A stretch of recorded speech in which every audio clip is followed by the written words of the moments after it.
Hey guys! Welcome to Couple. Please like and subscribe if you like this video. It's the most backhanded of compliments.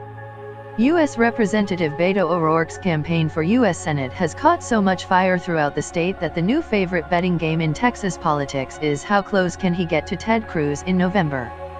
The implication in the question's phrasing is that O'Rourke's loss remains a given. Despite the high enthusiasm the El Paso congressman's campaign has drawn among Democrats, Texas has not elected a Democrat statewide in over 20 years. An informal round of interviews with well over a dozen political players involved in Texas and national politics suggests that Cruz is expected to extend that streak with a re-election victory in the high single digits. While such a margin would amount to significant progress for Democrats from past statewide performances, a loss is a loss, and Cruz's win would likely ensure GOP control of the U.S. Senate for another 2 years. Even so, O'Rourke's 18-month statewide tour could still help significantly rebuild a flagging state party apparatus. The term being thrown around quietly among Democrats is losing forward. In that sense, the stakes are much higher for both parties than a single race.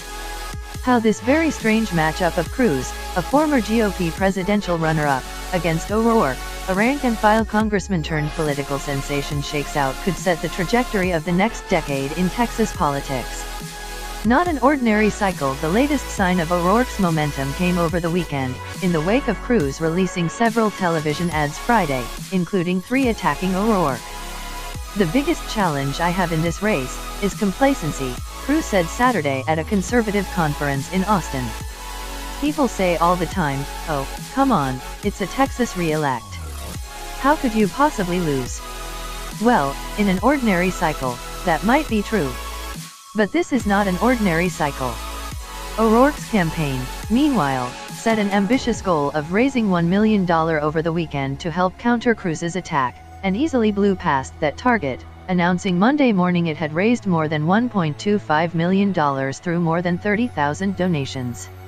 More than one operative from both parties brushed off the O'Rourke excitement with a pervasive phrase, "This is still Texas," a nod to the state's recent history as the most populous conservative powerhouse in the Union. The enthusiasm for O'Rourke, his bonanza event attendance and record-breaking fundraising, in particular, is something the state has not seen in modern memory. But there remain open questions over whether the 3-term congressman can take a punch when the widely expected fall advertising blitz against him begins, whether he can activate the Hispanic vote, and whether he can effectively build his name identification in such a sprawling and populated state. "We've never been in a situation where November matters at a statewide level," said Jason Stanford, a former Democratic consultant, about the uncertainty of the fall. So what would a moral victory be, if O'Rourke is unable to close the deal outright? Operatives from both parties suggest a 5 to 6 point spread or smaller could send a shockwave through Texas politics.